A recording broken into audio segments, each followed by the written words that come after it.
Acts 2, verse 42. And they devoted themselves to the apostles' teaching and to the fellowship, to the breaking of bread and the prayers. And awe came upon every soul, and many wonders and signs were being done through the apostles. And all who believed were together and had all things in common. And they were selling their possessions and belongings and distributing the proceeds to all, as any had need. And day by day, attending the temple together, breaking bread in their homes, they received their food with glad and generous hearts, praising God and having favor with all the people. And the Lord added to their number day by day those who were being saved. May it be true of us. Thank you, Neil. Good afternoon. He read from Acts chapter 2. We're going to look at 1 Peter chapter 4, but I wanted Acts 2 to be in the background today. He just read from Acts 2. You might have heard this here if you've been here before at 5 Points Church. We're a newer church. We started about a year and a half ago, and we decided early on that our mission was going to be an Acts 2 church, and that what he read on those pages there in Acts chapter 2, that could be true of us. And when you think about an Acts 2 church, one of the things that pops into your mind right away is you read the scripture and you see how they were sharing life and the deep fellowship they had and the way that they met needs. I am sure, even though that word is not present in that passage, I am sure that hospitality is a huge part of what was happening in that Acts 2 church. We have these values listed for our church. You see them here. Scripture is our foundation. Prayer is our first move. Disciple making is our focus. Hospitality is our fabric, and expectancy is our frame of mind. You know, it's easy sometimes to paste a bunch of things that you think are important and put them on a board, but we literally said, let's put these at the center of our worship together on Sundays, so that we cannot forget what we're called to do. We feel like if we do these things, and we hope you experience these things with our church, that we will be on our way to being an Acts 2 church, fulfilling our mission to be an Acts 2 church. Wouldn't it be great to see a church planted here in 5 Points in this part of Athens that was acting out what it meant to be an Acts 2 church? Can you imagine the impact that we could have if we lived this way? That's what we're praying for, and that's what we're expectant for, and that's what we're believing God for. And I'm so grateful that you're here with us today. I know we have a lot of new faces, and you might be like, have no idea some of the context for where we're getting today, but I'll pray you'll just kind of jump right in with us. This is week 4 of a series on hospitality. I know when we think of hospitality, many of us, our greatest experience of hospitality is like going to Chick-fil-A and them saying, "My pleasure," when you say thank you.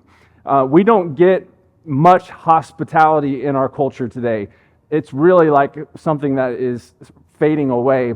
And the second week of our series, I talked about that idea that our culture really has these pulls that are pulling us away from acting in a way that's hospitable. But if we go that way, if we fulfill what God's called us to be an Acts 2 church, and we look like a hospitable church, God meets us there, and He shows up. In fact, in the first week, we talked about this idea. We talked about, in Romans 15:7, it says that we are to welcome in the way that Christ has welcomed us. We are to welcome in the way that Christ has welcomed us. Now, I was going through the series as I was preparing, and I thought, through my own experiences, are there things that I can personally share when it comes to hospitality? God's put this on my heart. I believe it. I don't think you have to have a spiritual gift to practice hospitality. I think some people do have that giftedness, but I think all of us are called in some form or fashion to be a hospitable people. Because why? Because just as Jesus welcomed us, we welcome others. That's why. But I was thinking back in my own experience, and I went back 12 years ago when my wife and I made a very life-changing decision. About 12 years ago, we decided to become foster parents. And we walked into the world of foster care really having no idea at all what we were getting ourselves into. It was a little scary. We were a little naive. We thought probably it would go a lot differently than it did. But we had our first placement, and we welcomed a little boy into our home. And we had the opportunity to love this little boy and do our best to give him parents in that season where he had no parents. And we learned a lot. We grew a lot. and it was, we hope, helpful for him. After about 6 months, he got placed in another home, and we decided we needed to take a break. There was a lot to that. It was hard.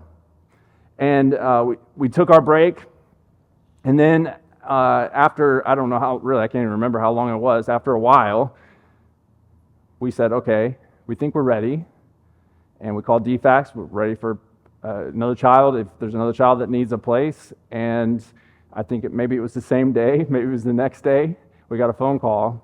They said, we have a little boy, he's about a year and a half old, will you come and get him? And so we said yes.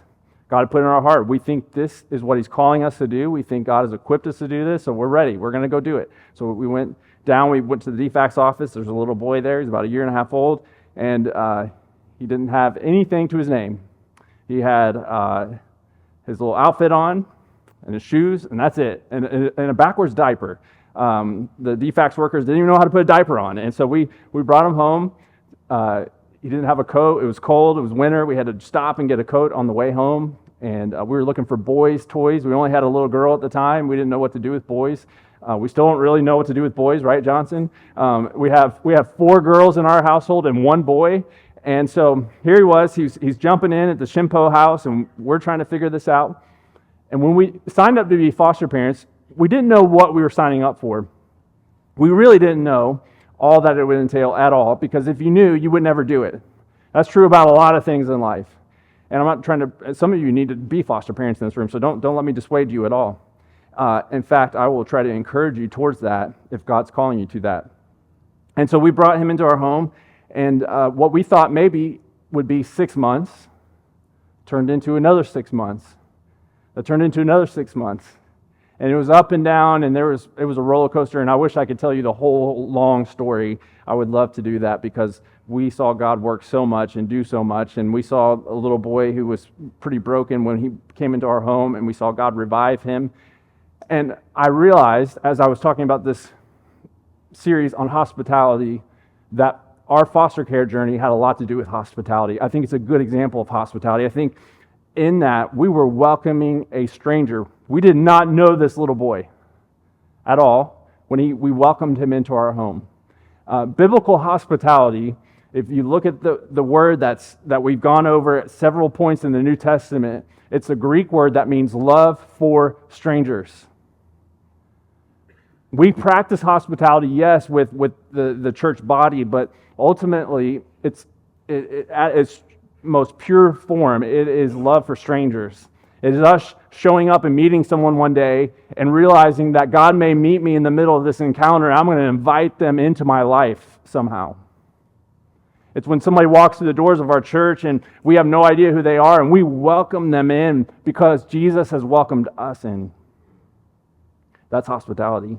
I gave a definition. I'd like to go back for that. Sorry, I'm skipping around a little bit, Jacob. But biblical hospitality defined as this. This is my definition. This is not, like a scholar's definition. This is just, as we've gone through this series, I think this is a good definition for our church.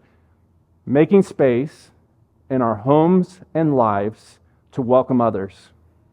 If you're a college student and you don't have a home right now, you can welcome others into your lives. But if you have a home, that's a part of it too. We welcome others by making space. That means that where we're at right now, we're going to have to figure some things out. We're going to have to move some things around to make some space. We make space in our homes and lives to welcome others, both believers and strangers. I wanted to stress that, both believers and strangers, because we may be practicing hospitality with each other, but we may also be doing that with strangers. The way Jesus has welcomed us, it always goes back to the gospel. It always goes back to the good news that Jesus welcomed us, and therefore we go and we welcome others. So we were foster parents, and we're welcoming this little boy into our home, our second placement. Again, we didn't know that when we welcomed him, that we would be welcoming him for so long. And then we welcomed another placement in our home while he was with us. And then my wife was pregnant, and then we had a baby, and then we had lots of children in our home that we were welcoming. And maybe even our biological kids were a little bit strangers to us too. I don't know if that counts for hospitality or not. Maybe so. But we made space, and here's what I'm trying to get at.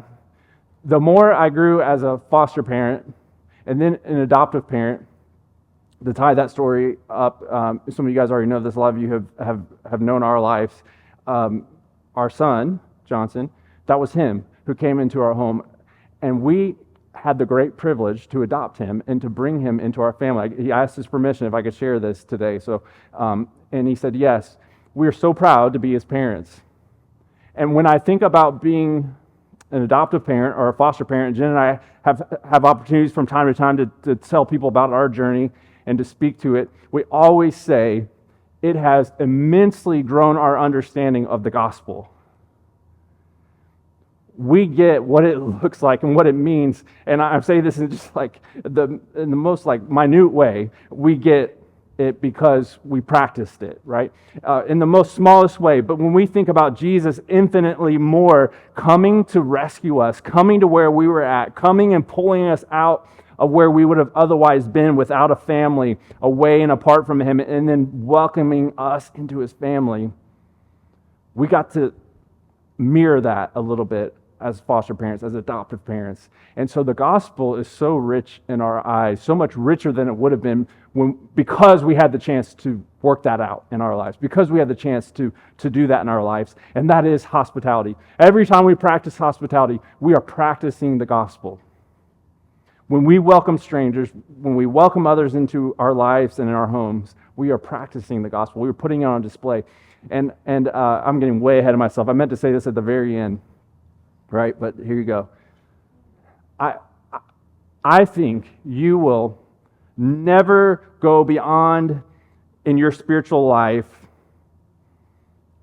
You'll never get beyond where you're at in your spiritual life without practicing hospitality, without going and making disciples and practicing hospitality. Those two things. If you ever say, man, I'm kind of stuck where I'm at as a Christian. Right now, I feel like, I've done the Christian thing, and right now it's like, I have a relationship with God, but it's not very active. It's not very alive. And it's probably because in some ways you have stagnated in this area of hospitality or in disciple making, in making disciples. We're called to love people through the act of hospitality. We're called to go and make disciples. And if we don't do those things, we won't grow. We won't move forward in our Christian life with Jesus. So keep that in mind as we go from here. And I want to look at 1 Peter chapter 4. So I'll invite you to look at that in the scripture with me.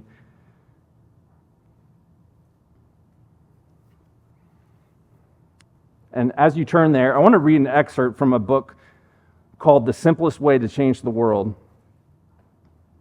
I thought this was so good, and they make a really astounding claim in this excerpt. They say, hospitality, there's two authors, so that's why I'm saying they. Hospitality is not some stuffy, outdated practice. It is clearly a biblical idea of utmost importance because it is the primary way we tell the astounding story that God hasn't given up on us. Anytime we practice hospitality, we follow in the steps of our lavishly hospitable God. Now, here's the potential scary part.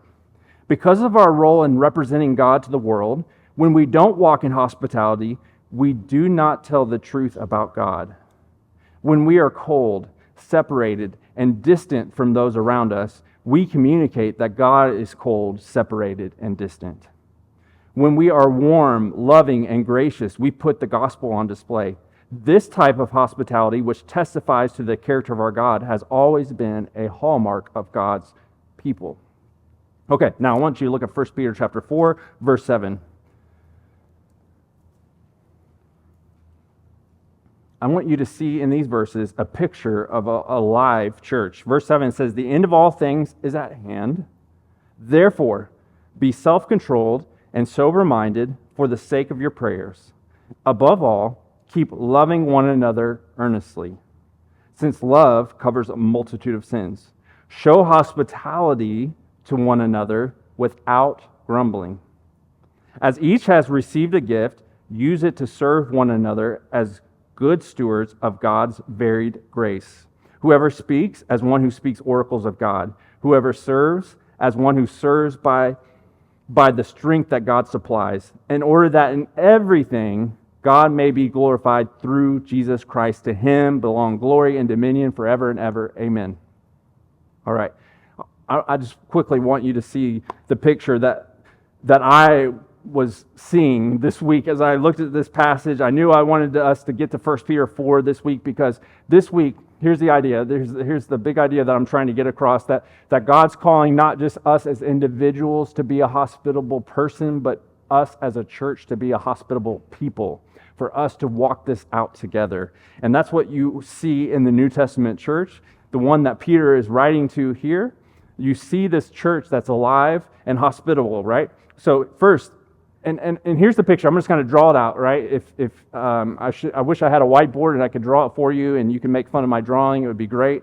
I want you to picture a foundation, and the foundation is here in verse 7, that there's self-control and sober-mindedness. When I want you to think about a church, I want you to think about it maybe right now as the foundation there of this self-control and sober-mindedness. Peter says the end is at hand. We can argue over what he means exactly by that. Is that the collapse of the Jewish system? Is that like we're in the end times? We can argue over that, but regardless, he's saying if the end is at hand, we're at an important point. We're at a critical point. Maybe you think about a time when you know something was about to end, and you had a deadline. And maybe it was studying for a test, or maybe it was just like cleaning your house before guests came over, and you thought, there's my deadline, I know the end is at hand, and you start cramming. And we could be tempted to do that. When Peter says the end of all things is at hand, we may think, okay, now we have to do everything that God's called us to do really quickly. Or maybe we think we should start to be afraid. If the end's at hand, we're a little bit scared by that idea. But no, Peter says, if the end is at hand, be self-controlled, be sober-minded. Live like you would any other day.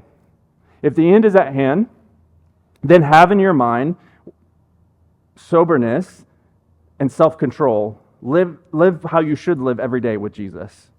For the sake of your prayers, it should make a difference in how we pray, knowing that the end is at hand. It should make a difference, right? Then verse 8, he says, above all right, now I want you to picture, if that's the foundation, I want you to picture an atmosphere now that just surrounds that foundation of what? Love. It says, above all, keep loving one another. Peter's like, if you miss everything else, you need to love. That's it. That's the chief command I give you. You have to love. Love one another. And he says, do so earnestly. I like how one commentator put it, who was looking kind of at that original language. It means to kind of stretch out your love, to be stretched in your loving. Have you ever had to do that before? Maybe somebody who didn't get along so well with, somebody that you weren't so excited to love, and they just made you stretch when it came to loving them. That's the kind of love. That love will oftentimes cost us and hurt. He says, love one another earnestly, since love covers a multitude of sins. This is good news. In the church, if we love each other well, there should be no big offense between any of us, because love covers a multitude of sins. And when there is some big offense and we can't seem to work it out, it's somehow our love is not overarching what's happening. All right? So then he gets to verse 9. Okay, here's how we walk this out. How do you love one another earnestly? He says, show hospitality to one another. Show hospitality to one another. And he adds in one very important part. And I see this as the heart, right? We have the foundation, we have this atmosphere of love, and now here's the heartbeat. It's hospitality. And he adds in this very, very important point. He says, do so without grumbling, without complaining. He makes an important distinction for us. If I'm sitting here calling our church to be a hospitable people, I'm striving towards that end as well. And if I do that, it's important to make this note that Peter gives us here. It's important for us to stop and go, okay, hold on. We have to do this in a right way. Because, picture this, right? You have your heart and your hands. You can go serve someone in love. And as you serve that person in love, if your heart is not there, Peter's like, you missed the point. You're not really loving them. And sometimes we say with all our heart, we love people. We want to serve people. We are for our neighbors, or however we want to say it as a church. And then someone might ask us, well, what are you doing? How are you helping? How are you loving people? How are you being hospitable? And we're like, I don't know. Right? And in this command to show hospitality to one another without grumbling, it's essentially showing us that we have to have hand and heart together. For it to be love, for it to be a true pulse and heartbeat of the church, we need to show hospitality without grumbling. And that's hard. I know this week I wanted to complain a little bit when I had some people over my house, namely some children who had pasta all over the house and like in red spots everywhere. And I was like, I'm not so excited about hosting them right now. And I wanted to complain. And he says, show hospitality without grumbling. And then in verse 10, we see some more action, if you will. As each has received a gift, use it to serve one another as good stewards of God's varied grace. Each believer has received a gift, not earned, not chosen, but received. And you are to use it as faithful stewards of God's varied grace, meaning that there's this beautiful tapestry in the church that God has given us, each of us to walk it out, that we will walk out love and serving one another through hospitality and through other acts of service. And it will be varied. It won't all look the same. If we're unified in our diversity, then we will see a beautiful mosaic, if you will, put together by God in the church. So in verse 11, he says, whoever speaks, here's how we walk this out. And this is really ultimately our goal, is that we're moving towards God's glory. In verses 11 and 12, it says, whoever speaks as one who speaks oracles of God, whoever serves as one who serves by the strength that God supplies, in order that in everything God may be glorified through Jesus Christ. To him belong glory and dominion forever and ever. If we're going to be a hospitable people, if we're going to do it without grumbling, our ultimate aim is for the glory of God. For us to be moving towards the glory of God. Now, I've gotten a chance to see this worked out in the church before. That Acts 2 church that Neil read about before we started, this 1 Peter 4 church, I had the privilege to see this walked out. In the first week, I shared how I had met some believers who were from Burma and how they showed me what hospitality actually looks like, to give out of abundance, to give out of non-abundance, to give abundantly without having abundantly. That's what I experienced with this family who welcomed me into their home, and they just made sure we had everything we could ever want. I've seen it in many cultures outside of the U.S. where hospitality is just like rampant and it's just the air you breathe. It's a little different here. We kind of hole up in our houses. We have hotels. We don't have to stay in other people's houses, right, when we travel. And so we miss out often from true hospitality. But there is one place where I've experienced a church that is like walking this out and does this kind of hospitality here in the U.S. And a few years ago, I had the opportunity to go to this conference type of event in California. And we showed up, and before we showed up, they said, hey, this is going to look a little different. Just so you know, the church that is hosting us, they don't let you stay in like a hotel when you get here. Like when you think of a conference, you're like, I'm just going to stay at a hotel, like I'll be good. But they were like, they won't let you come to the conference if you stay in a hotel. Like that's how serious they take it. Okay, all right, yeah. I'm not too excited about that. I don't know these people. I mean, at that time, I was like, I really, really don't want to stay in some people's house I don't know. And they were like, no, that's how this works. And so we got to the conference. Some guy picks us up. He's like, hey, I'm so-and-so, and you're going to stay in my house tonight. I'm like, great, stay in your house. But next thing I know, this guy and his wife have just like gone the extra mile on everything. They make sure we have snacks. They're like, walk us to their pantry, and they say, what do you like? If something in there is not there, we will go get it right now. And they fed us. I think we had 7 meals every day we were there, right? It was that kind of feel. And just from like the smallest details, like of our rooms being so simple but comfortable in every way, just like thoughtful. I was like, this is amazing. I've never experienced anything like this, especially in the U.S. This is different. And we got to know their church a little better over the couple days that we spent with them.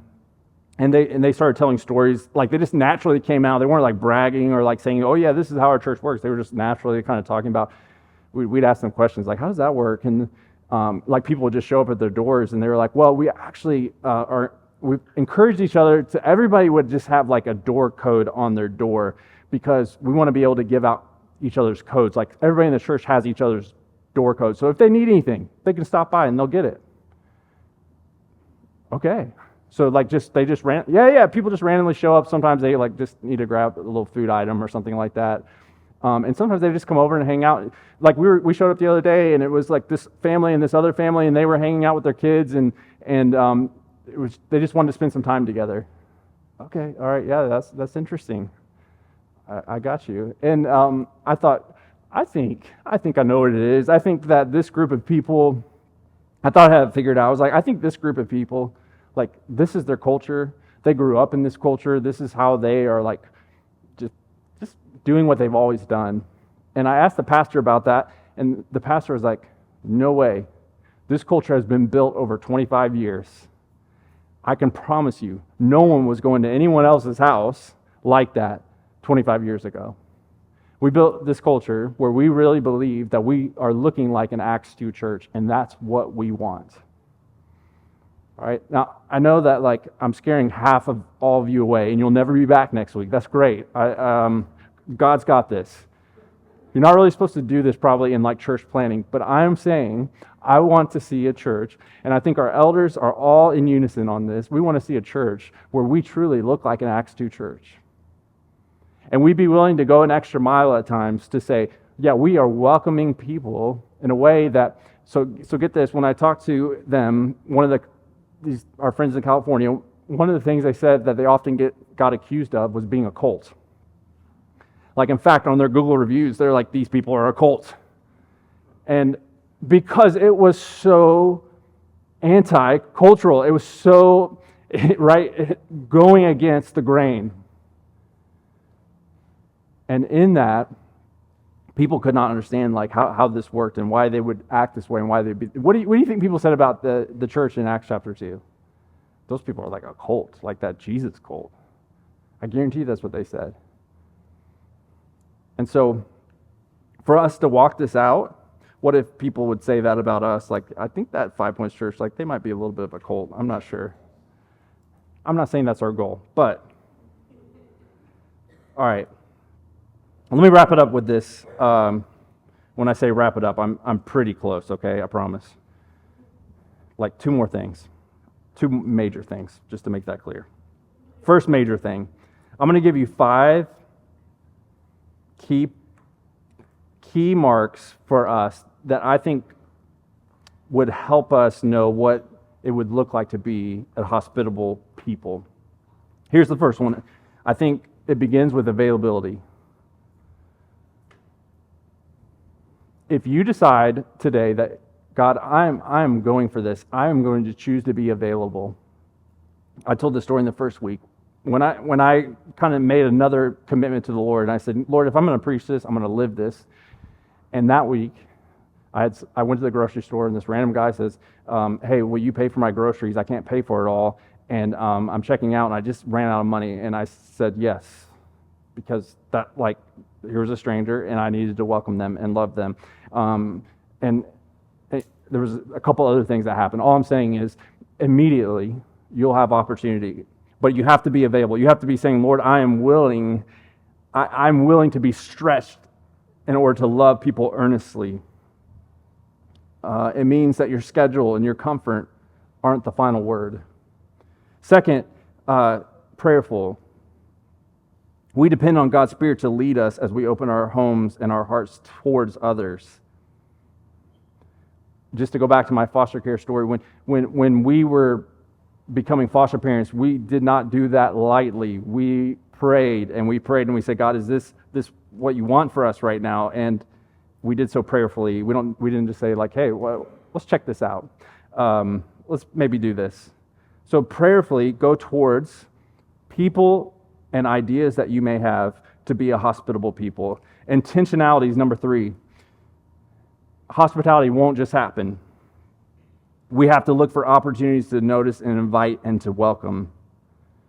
One place I'd like to see our church be very intentional, that's already like a part of our context. We have single men and single women in our church.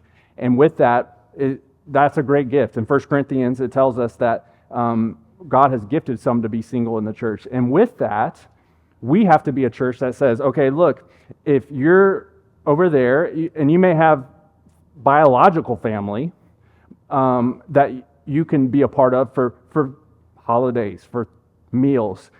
As a church, we need to say, wherever you're at in life, we want to bring you in. We want to welcome you in. And that has to take some intentionality on our part to think that way. Maybe they need a place to go for this holiday. Sacrificial is number 4.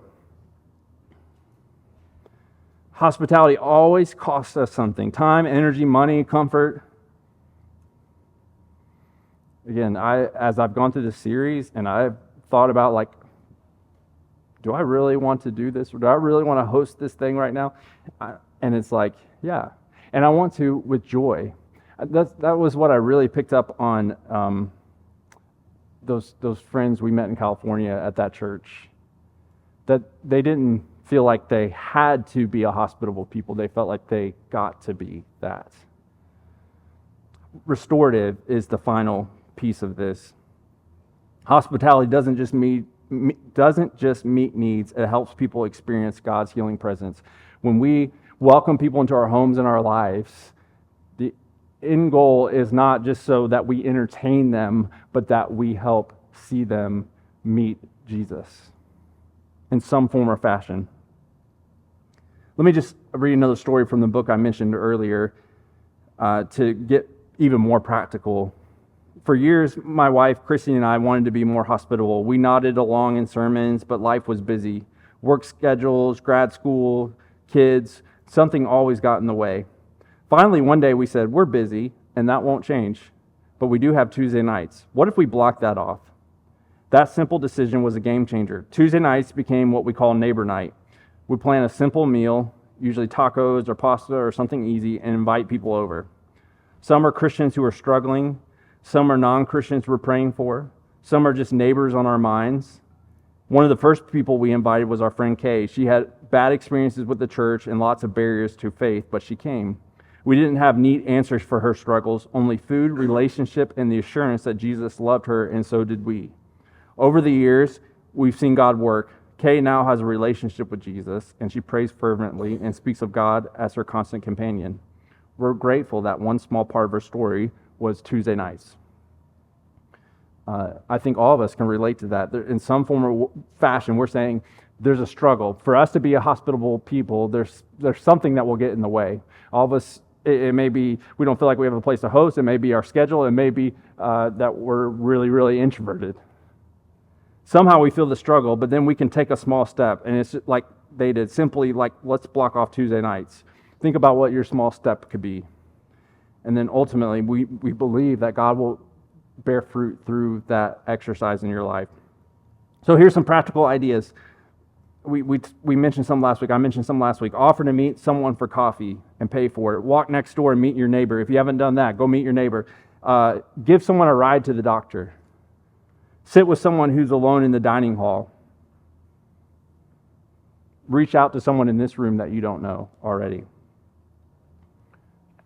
And with this talk today, I want to encourage you, not just individually, but as a whole, us as a church, that think of this like a team sport. What if 2 or 3 of you went together to get coffee and invited someone new to join you at the table? What if 2 or 3 of you teamed up to host a neighborhood cookout? Instead of one person giving a ride, what if we invited someone along with us else for that ride? What if groups of friends sat intentionally in the dining hall looking for people sitting alone? What if after the service, 2 or 3 of you made it a habit to go find someone you don't know and invite them to dinner together? Those are just ideas. I want us to leave this series going, okay, like maybe there's a couple things. Maybe there's one thing that God's put in my heart to do, and I'm going to do that. Here's my final challenge, last thing, and this is 60 seconds. Jacob, if you put that slide up, we've defined hospitality, like I mentioned earlier, about how it's making space in our homes and lives. Disciple making is another one of our values. Disciple making is the intentional, relational, spirit-empowered process of helping people follow Jesus and multiply that same life in others. Those are two things we're called to do. And like I said earlier, these are two things that if we're not doing them, we will stop in our walk with Jesus. And I'm going to challenge our church. I wanted to feel like there was something tangible you could walk away with after this series. I would say if you looked at that board, oftentimes hospitality and disciple making go hand in hand. Sometimes they really weave together. And you may think in your mind, there's somebody that I'm spending time with right now, like in the disciple making process, or there's someone who's spending time with me. They're helping me grow. And if not, I would love to talk with you about how that could happen. Hospitality, you might think of some ways you've done that or you haven't done that. What I would like for you to think about is in those two categories, if you think about a month in your life, how often are one of those two things happening? If it's 0, that's okay. God's inviting you into this. If it's 0, what if you said, it's my goal next month to do 2 of those? Either 1 and 1 or 2 and 0. Between hospitality and disciple making, next month I want to have 2 meetings that look like that. 2 meetings that look like that. I'm gonna meet with someone and I'm gonna help them walk with Jesus, or I'm gonna meet a stranger and just welcome them. That would be your goal. Really simple, just 2. Maybe you already are at like 2, and you would say, okay, I'm gonna walk away like with the hope that I'll be at 4, 1 every week. I'm shooting for that. Some of you, this is like a regular rhythm for you, and you've grown from it, and you know that. What if that became 4? What if that was 1 meeting every week? And you can imagine how that would multiply out in our church if everybody took this challenge and said, okay, I'm going to do it. I'm going to shoot for that. I'm going to put one of these meetings down. And if we had, I don't know, if we have 100 regular attenders in our church right now, if all of a sudden there was at least 200 meetings happening a month, that would be really, really cool, wouldn't it? Can you see how that would multiply out?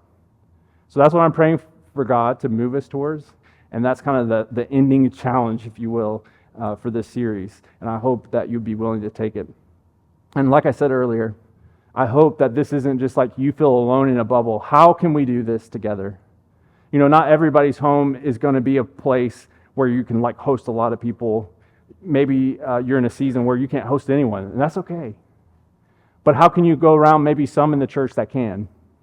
How can you be a part of someone else's, like maybe hosting at their house? Maybe how can you be a part, again, of it, like a few of you teaming up and saying, like, let's do something together in this area. All right?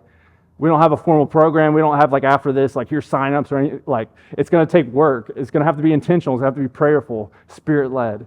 And I believe that as mature believers, that many of you are in this room, that you can walk this out. And I know many of you are. Like, many of you, like, this is already happening so well.